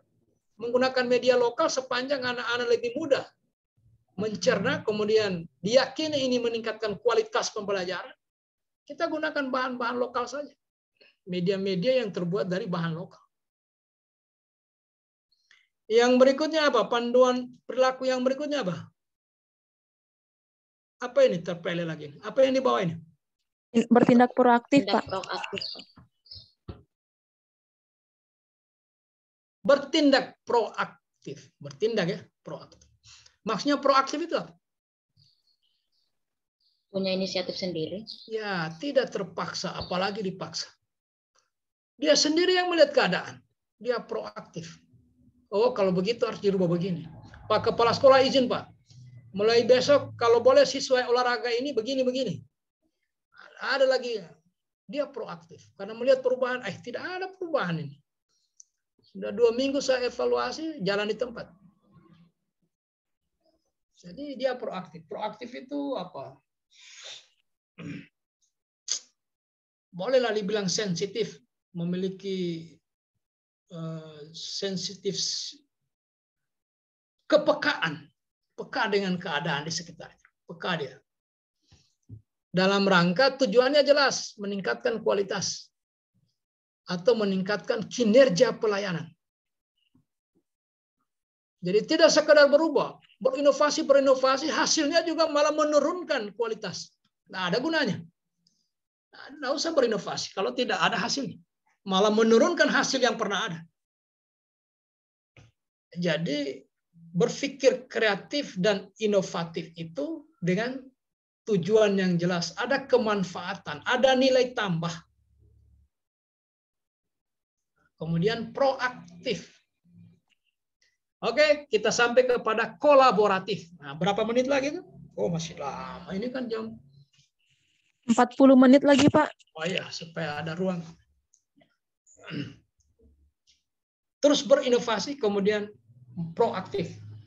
Jadi begini, pada saat Bapak dan Ibu menyusun pekerjaan, kalau guru menyiapkan media belajar atau menyiapkan bahan pembuatan media belajar, kira-kira di antara 3 kode etik ini yang masuk mana? Atau begini, merancang media pembelajaran. Itu begini, kegiatannya membuat media belajar. Tahapannya 1, menyiapkan bahan pembuatan media. Yang kedua, mendesain media. Yang ketiga, menerapkan media. Nah, katakan itu 3 tahapan ya. Nah, kita mulai dari menyiapkan bahan. Kira-kira di antara nilai ini, nilai panduan etik ini, yang mana yang bisa diintegrasikan ketika Bapak dan Ibu menyiapkan bahan pembuatan media belajar? Nilai mana itu? Coba dianalisis. Berinovasi. Berinovasi. Ya. Lainnya? Cepat menyesuaikan diri dan menghadapi perubahan. Ya. Sekarang saya tanya, yang menjawab inovasi tadi. Saya lihat di rancangannya, Ibu mencantumkan nilai menyesuaikan diri pada saat menyiapkan bahan. Coba dijelaskan. Biasanya begitu. Bagaimana penjelasannya?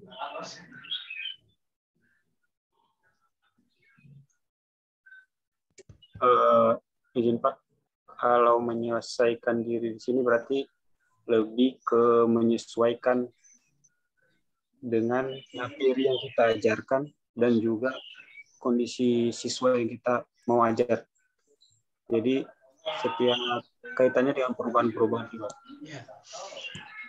Saya ulangi sekali lagi, kegiatannya membuat media belajar. Tahapannya 1, menyiapkan bahan pembuatan media. Jadi masih menyiapkan bahan kita ya. Jadi harus dipisahkan. Nah, ketika dia menyiapkan bahan, dia menerapkan nilai, terus berinovasi. Coba dijelaskan bagaimana kaitannya. Izin Pak. Ya. Kalau menurut saya berinovasi dalam menyiapkan bahan itu kan kita mau membuat media atau alat peraga. Jadi kita sesuaikan apa yang kita ajarkan dengan media yang akan kita buat. Jadi kita pilih bahan-bahannya sesuai dengan media tersebut. Jadi kita terus berinovasi menyesuaikan dengan materi yang akan diajarkan. Jadi seperti itu Pak menurut saya. Terima kasih. Menyiapkan bahannya itu terdiri dari gunting, lem, karton, katakanlah begitu ya. Nah, di mana letak inovasinya itu? Kan menyiapkan bahan ini. Baru menyiapkan bahan, belum membuat. Nanti ada yang kedua, mendesain. Nah, mendesain itu perlu inovatif. Kalau menyiapkan bahan atau didesain dulu. Desain dulu, baru siapkan bahan, baru buat, baru praktekkan. Nah, jadi begitu maksudnya ya. Anda berpikir sendiri, ini nilai mana yang pas supaya mendukung kualitas pekerjaan. Hasilnya berkualitas. Gitu ya. Paham maksud saya ini ya? Jadi ada dua modalnya ini. Selalu saya ulang-ulang. Modal ini Pak, orang hanya bisa membangun rancangan aktualisasi apabila dia memenuhi dua persyaratan. Syarat pertama, dia pahami nilai dasar. Yang kedua, dia kuasai pekerjaan. Kalau ini ketemu, enak sekali. Dia paham nilai dasar, dia kuasai pekerjaannya. Sudah, itu karena yang mau diintegrasikan. Nilai ini dibawa ke sana. Diintegrasikan ke tahapan pekerjaan. Dengan catatan tidak semua nilai harus masuk. Yang relevan. Karena Anda ditanya. Kalau Anda masukkan ditanya, kenapa itu nilai dicantumkan di situ? Anda jelaskan. Kalau tidak dicantumkan juga ditanya. Kenapa nilai ini tidak dimasukkan? Apa alasannya? Nah, kalau begitu model pertanyaannya, tidak ada jalan terbaik kecuali menguasai nilai dasar. Harus kuasai nilai dasar. Sehingga mau ditanya kemanapun, Anda siap. Dan Anda pasti tidak sembarang mencantolkan. Menyiapkan bahan, menyiapkan gardus, gunting, lem, harus pakai inovasi. Nah, pertanyaannya di mananya mau diinovasi di situ? Waktu menyiapkan gardus, inovasinya bagaimana? Kan menjadi tidak nyambung dia itu. Jangan dipaksakan. Yang nilai lain yang masuk di situ. Nilai kompeten kah? Nilai akuntabel kah? Kan masih banyak nilai-nilai lain. Gitu ya. Paham ini? Ya, semakin lama saya bicara, Bapak semakin bingung. Semakin tidak nyambung gitu ini. Harusnya. Jadi sekali lagi saya ulangi. Kuasai pekerjaan, pahami nilai dasar. Karena pengujinya cuma bolak-balik begitu. Ingat, yang diaktualisasikan adalah nilai dasar. Kalau gagasan memperbaiki media itu hanya kendaraannya. Dan meskipun Bapak dan Ibu tidak ikut lasar, itu kewajibannya sebagai guru. Kewajiban itu. Meskipun tidak ikut lasar. Nah, karena kebetulan kita mau latihan untuk aktualisasi dan habituasi, nah diminta Anda konkretkan bagaimana membuat pekerjaan itu kegiatan dan tahapan, dan bagaimana mengintegrasikan nilai dasar dengan tahapan. Kemudian yang Anda rancang itu lakukan. Bikin dia berulang-ulang di tempat kerja, berulang-ulang menjadi habit atau habituasi. Kebiasaan baru. Menjadi kebiasaan baru dia. Jadi habit, habituasi. Diulang-ulang. Makanya nilai dasarnya itu berkali-kali muncul. Tahapan ini muncul lagi, tahapan ini muncul lagi, tahapan ini muncul lagi. Akhirnya dia menjadi kebiasaan. Anda tidak pernah bekerja kalau tidak berinovasi. Karena sudah menjadi kebiasaan. Selalu menciptakan hal-hal baru. Oh, medianya begini. Oh, metodenya begini. Selalu ada yang baru. Karena sudah kebiasaan. Anda tidak akan pernah bekerja kalau tidak proaktif. Pasti proaktif. Oke. Adaptif. Yang terakhir, kolaboratif. Kolaboratif. Kolaboratif per definisi membangun kerjasama yang sinergis. Jadi tidak sekedar bekerja sama, tapi memang saling mendukung, sinergis. Jadi coba bikin yang namanya kolaborasi itu tidak hanya menguntungkan satu pihak. Semua pihak berkontribusi dan semua pihak merasakan manfaat.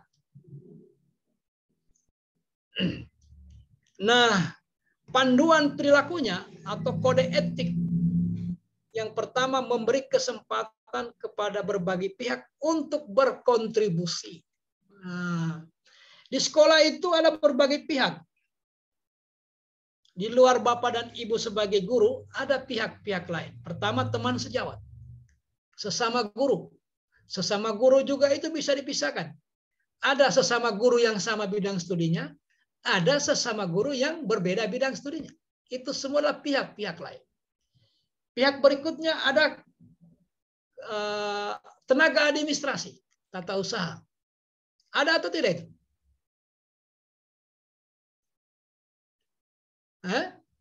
Ada, Pak. Ada. Kemudian ada orang tua murid.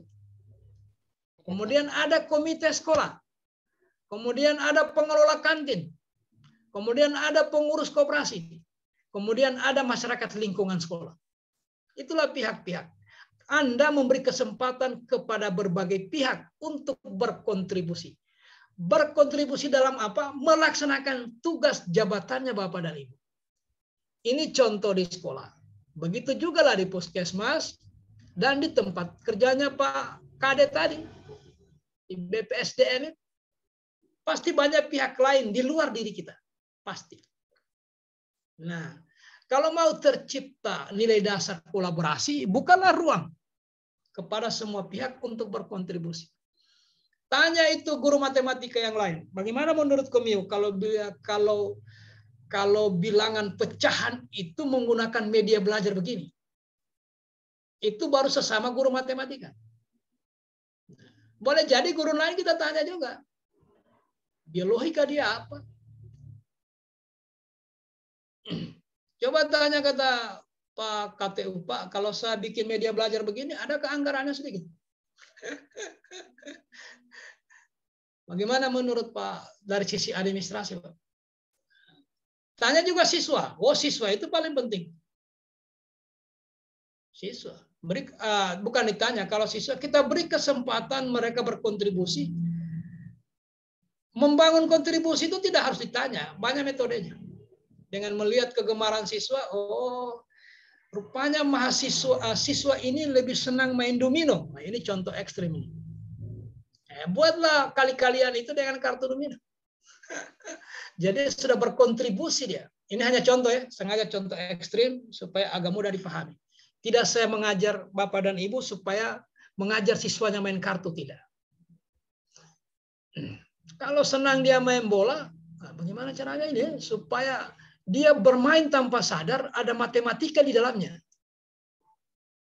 Ada dulu itu inovasinya teman di mana itu. Main lompat-lompat itu anak-anak SD ya. Ada kamar-kamarnya, apa namanya itu? Dia praktekkan. Mainnya kita waktu masih kecil dulu. Mainnya anak-anak perempuan waktu masih kecil. Hah?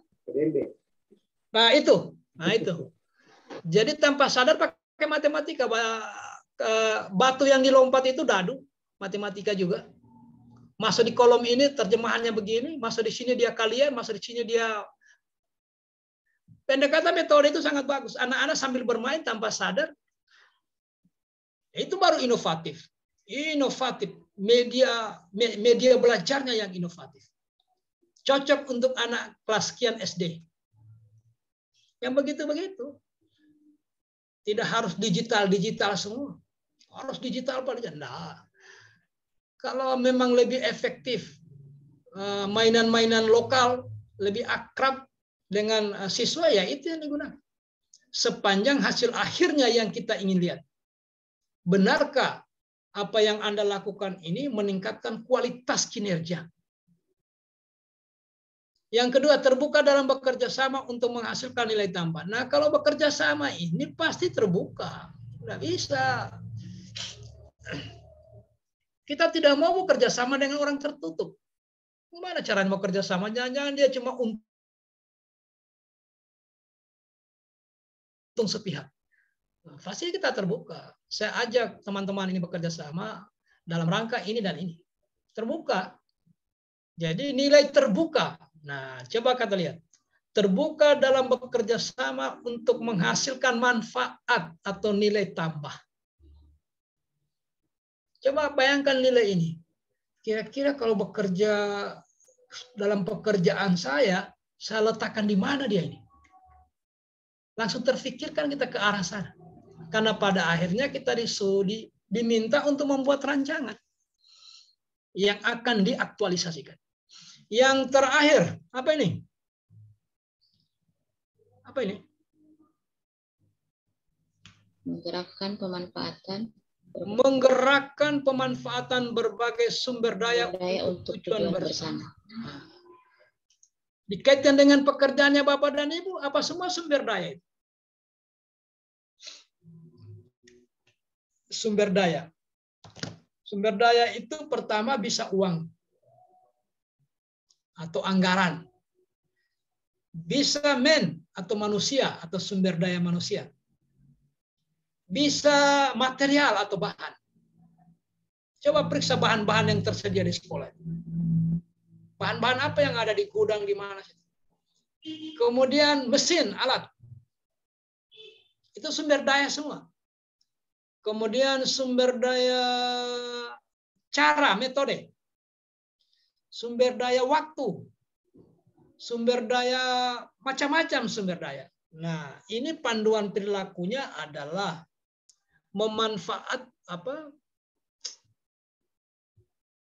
menggerakkan. Jadi bagaimana Bapak dan Ibu menghayo-hayo orang lain, murid atau teman-teman guru, sehingga terjadi pemanfaatan berbagai sumber daya untuk tujuan bersama. Ada tujuan bersama, kemudian Anda menjadi penggeraknya di situ. Menjadi agen yang melakukan perubahan. Kemudian dari kekuatan Bapak dan Ibu bisa menggerakkan orang lain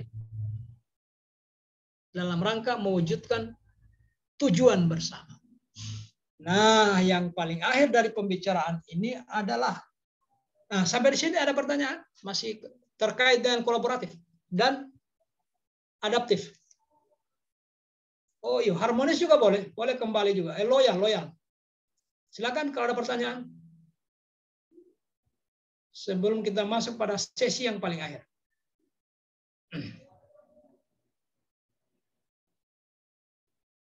Sinergis. Jadi kolaborasi.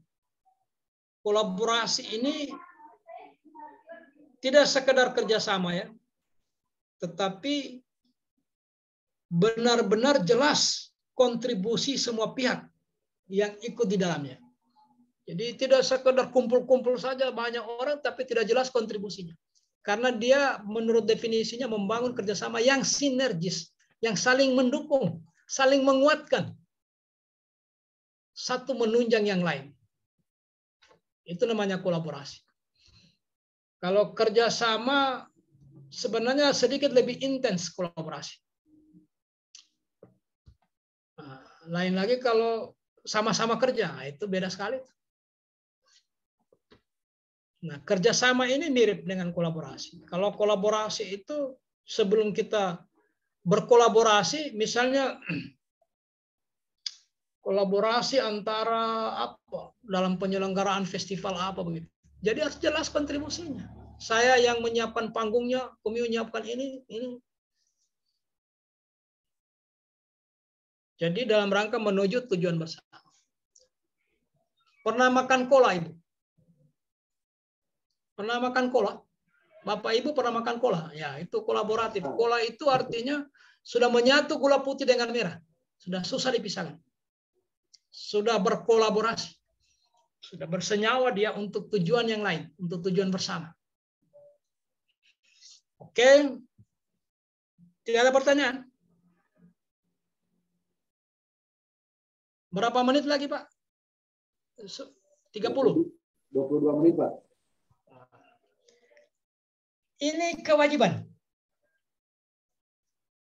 Kewajiban ini tidak usah panjang-panjang, karena saya juga susah menilai itu. 1 halaman setengah. Karena memang yang diminta catatan-catatan pentingnya. 1, 2, 3. Kemudian penerapannya. Makanya selalu saya kasih contoh, saya berusaha mencari di mana ini. Supaya Bapak dan Ibu mengerjakan learning journal ini ada bayangan. Ini individu ini. Individu. Nah, yang berikutnya adalah Karena kemarin kan sudah berakar. Dilanjutkan. Lanjutkan. Jadi pahami betul nilainya itu. Coba kaitkan dengan pekerjaan salah seorang teman yang kita sepakati. Kita ambil pekerjaannya Pak Kade. Pekerjaannya Pak Kade itu kita vila lagi. Apa semua pekerjaannya Pak Kade? 1, mengurus berkala. 2, untuk pelantikan. 3, kenaikan pangkat reguler. 5, pangkat fungsional. 6, untuk mutasi. Dan seterusnya. Ambil mutasinya saja. Atau ambil kenaikan pangkat berkalanya saja. Apa semua tahapan pekerjaannya itu. Ketemu tahapannya, integrasikan nilainya. Coba cek, harmonis ada yang masuk? Oh, tidak ada. Lewat. Loyal? Nah, diskusi kita. Oh, kalau menurut saya masuk loyal, yang indikator ini. Masuk dia. Kenapa Anda mengatakan masuk? Nah, dia kemukakan alasan. Kalau logis, kita terima. Nah, begitu ya. Tunggu dulu, Bapak dan Ibu ini tinggal di Parigi, semua atau ada di Palu? Ada Kadang di Palu, Pak. Itu kan. Serah mau virtual silakan. Yang penting diskusi sedikit. Kalau betul-betul ini barang dikerjakan, saya kira tidak ada kesulitan dalam rangka menyusun rancangan aktualisasi. Asalkan dikerjakan benar ya. Ada diskusi sedikit.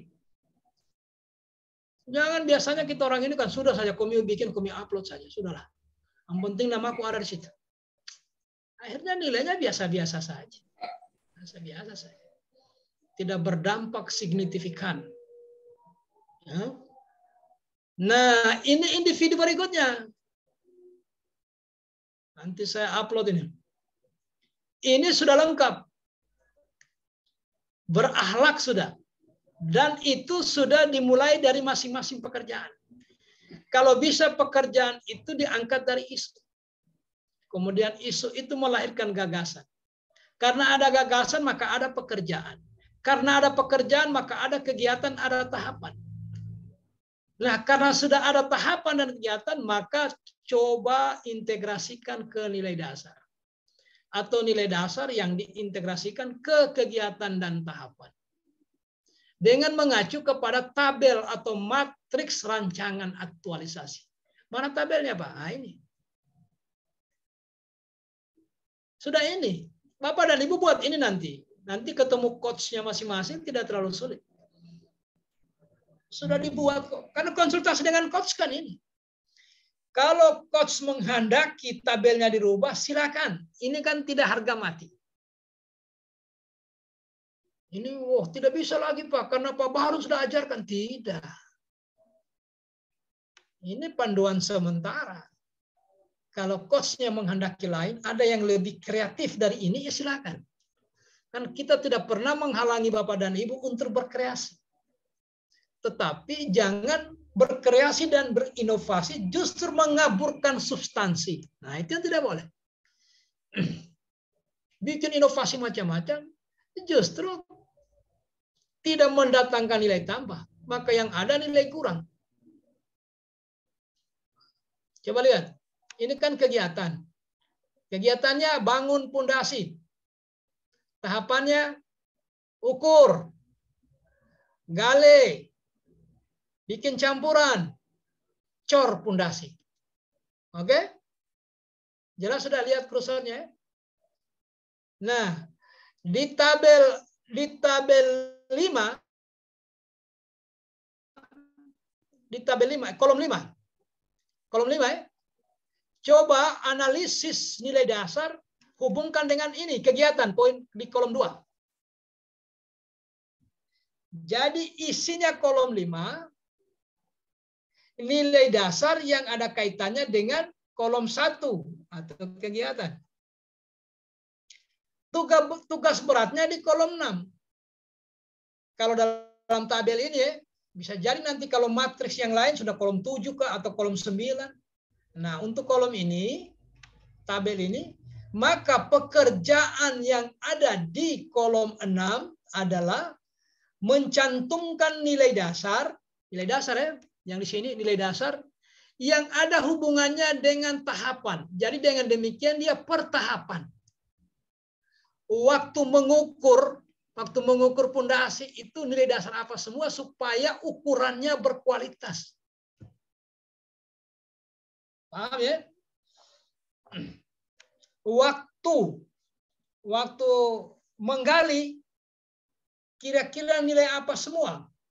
Ada kerja keras, ada teliti, harus yang relevan, yang ada hubungannya. Jangan tiba-tiba gali pondasi Anda cantumkan di situ nilai berani. Nah, penguji tanya, apa hubungannya nilai berani dengan gali pondasi? Nah, gitu kira-kira. Kalau Anda tidak mampu jelaskan, berarti Anda tidak kuasai nilai dasar. Oke, saya siapkan waktu lebih kurang lagi 15 menit. Silakan Anda pertanyakan mulai dari materi pertama sampai dengan tugas individu ini. Silakan.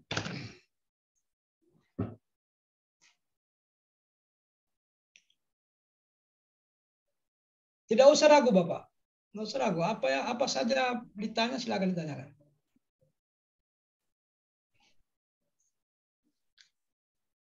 Atau semua sudah jelas? Izin, Pak. Silakan.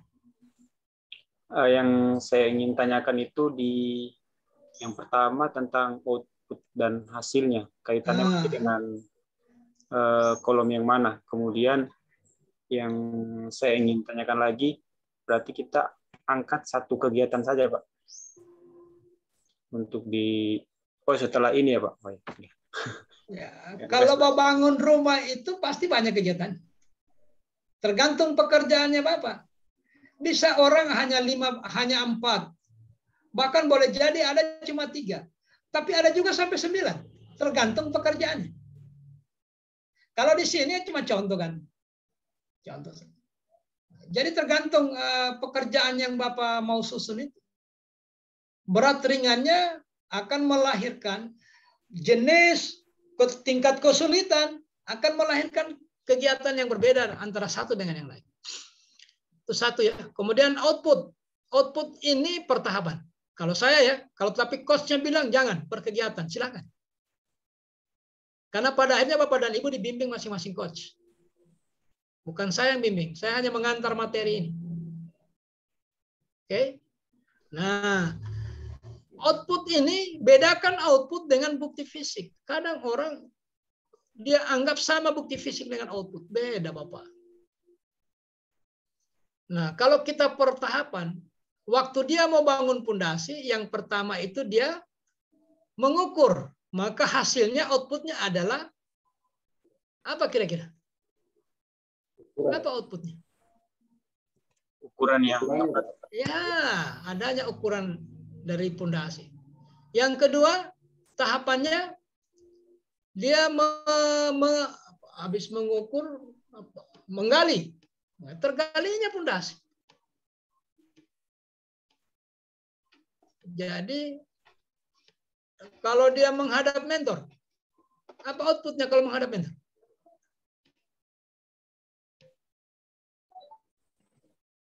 Menghadap mentor, tahapannya. Outputnya apa? Izin Pak mendapatkan masukan atau saran tentang kegiatan yang akan dilakukan. Ibu siapa ini? Ibu siapa? Gusti Rai, Pak. Hah? Gusti Rai, Pak. Gusti Rai. Gusti, Ibu Gusti, benar sekali. Jadi kalau menghadap mentor, tidak usah juga terlalu panjang. Masukan kah atau dukungan.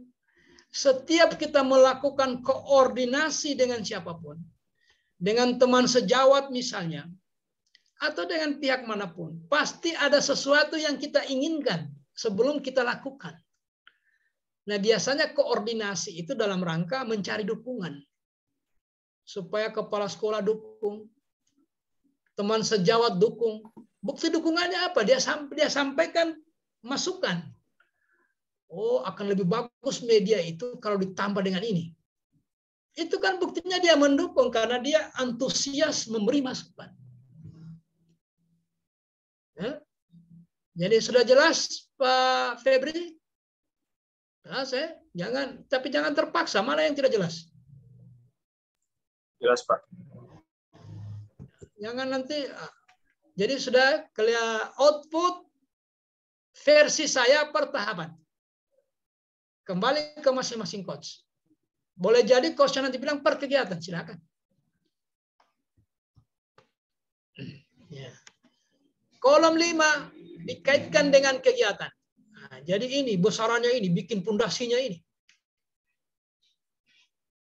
Kolom 6 dikaitkan dengan tahapan. Mulai dari mengukur, menggali, membuat campuran, kemudian mengecor pondasi.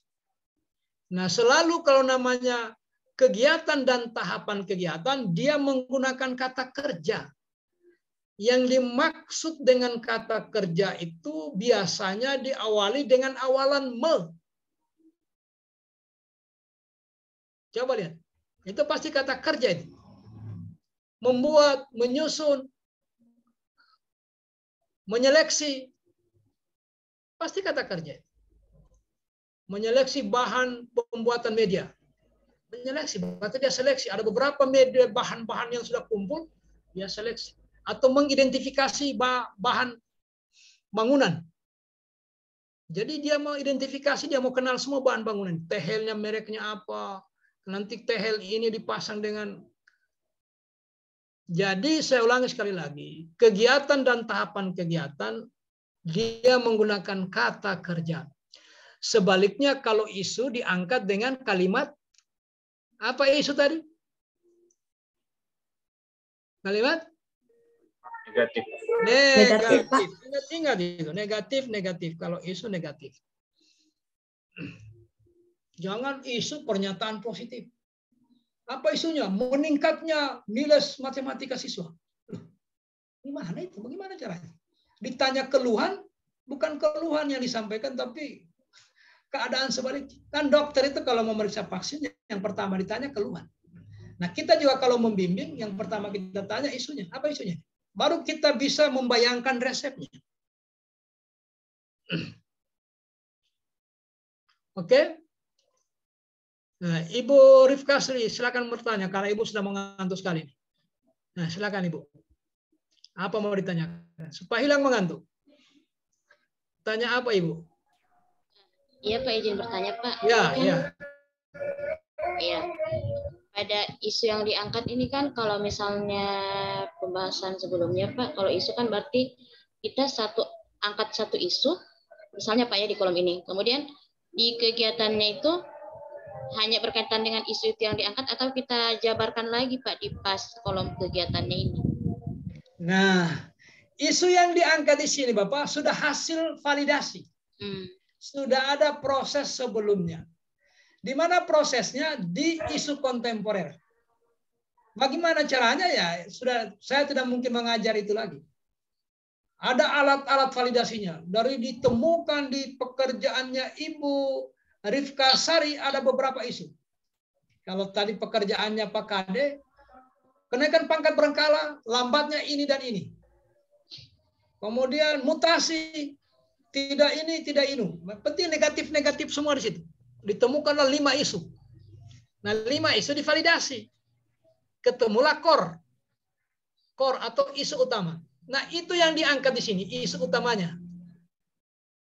Nah, karena isunya tinggal 1, maka gagasan yang bersifat inovatifnya, boleh saja gagasannya lebih dari 1. Tapi pilih salah satu yang paling strategis menyelesaikan isu. Maka gagasannya muncul 1. Misalnya rendahnya nilai matematika siswa, itu isu yang tervalidasi.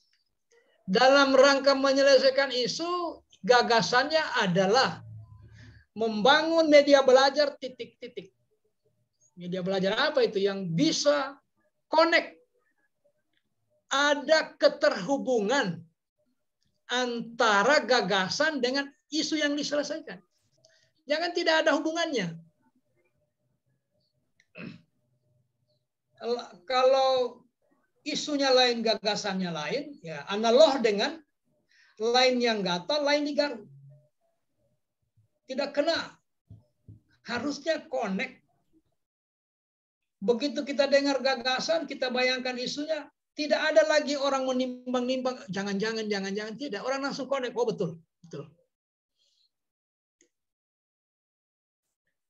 Begitu dia lambat, maka dia perbaiki adalah mekanisme penanganannya. Pencepatan, membangun mekanisme pencepatan penanganan titik-titik. Mana anunya? Kemarin kan melalui proses ini ke sini saya potong, tinggal 2 tahapan. Masuk berkas, keluar. Berarti ada sistem pencepatan. Isunya kenapa? Lambatnya. Lambatnya penanganan ini dan itu. Apa gagasannya? Membangun sistem pencepatan pelayanan ini dan itu. Tinggal kita buktikan. Bisakah dikerjakan itu? Nah, di sini pembuktiannya, mengerjakannya di sini. Kalau sudah ada kegiatannya, ada tahapannya, tinggal malasnya dia kalau tidak dikerjakan. Karena sudah dia bangun di sini. Sudah diseminarkan. Baik coach, mentor, penguji bilang sudah rasional. Tinggallah dia pergi bawa ke lapangan, kerjakan step by step. Habis 1 tahapan minggu ini, selesai minggu kedua tahapan tahap 2, minggu ketiga dia selesaikan 5 tahapan. Sampai pada minggu keempat, selesai. Bikin laporan. Begitu gambarannya Bapak Ibu. Saya kira ini saja yang bisa kita bicarakan sampai dengan hari ini. Saya mungkin terlalu bersemangat menyampaikan materi kepada Bapak dan Ibu. Saya pastikan pasti ada kalimat-kalimat yang tidak terkontrol. Untuk itu saya mohon maaf, tidak disengaja. Karena niat saya metode seperti ini, saya kepingin Bapak dan Ibu tidak ada hambatan. Nah ini masih ada waktu berapa menit lagi nih? Berapa menit lagi Bapak? 5 menit lagi Pak. 5 menit. Nah silakan. Silakan kita maksimalkan pemanfaatan waktu ini. Apalagi yang perlu dipertanyakan ini? Apalagi? Cara merumuskan isu, cara mengangkat gagasan, cara menyusun kegiatan, cara apa semua itu? Izin Pak, boleh saya bertanya? Boleh, sudah dibuka untuk bertanya ini. Ya. Ibu Gusti silakan. Ya misalnya kalau seperti saya kan Pak seorang guru, misalnya masalah di tempat kerja saya tentang motivasi belajar siswa. Nah maksud saya ini saya masih ingin arahan dari Bapak, kegiatan yang akan saya lakukan jabarkan dalam seperti tugas yang Bapak berikan tadi, apakah mulai dari yang pertama itu saya menemui mentor atau meminta saran kepada mentor atau langsung ke tindakan-tindakan seperti apa mengatasi motivasi belajar siswa yang rendah ini Pak, atau mohon penjelasan ke Bapak. Baik, jadi begini, saya share kembali ya. Isunya adalah rendahnya motivasi belajar siswa pada bidang studi apa? Kalau di SD Pak, tematik iya Pak. Oh ya. Jadi rendahnya motivasi belajar siswa kelas. Kalau semua saya kelas 2 Pak. Saya kelas 2 Pak. Atau bagi 2 saja, kelas rendah dan dengan kelas tinggi. Ambil salah satu. Kelas rendah. Ya, kelas rendah. Kelas rendah. Sebelum Ibu Gusti menghadap kepala sekolah, maka siapkan dulu gagasannya dengan isu itu. Jadi isunya sudah ada, gagasan sudah ada di pikirannya Ibu.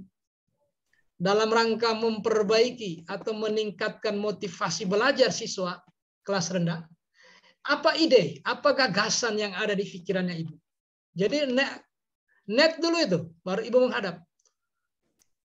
Supaya enak diskusinya dengan mentor. Jadi menghadap mentor ini sebenarnya tidak sekedar meminta persetujuan. Minta juga masukan. Saya lihat begini Pak Kepala Sekolah atau Ibu Kepala Sekolah.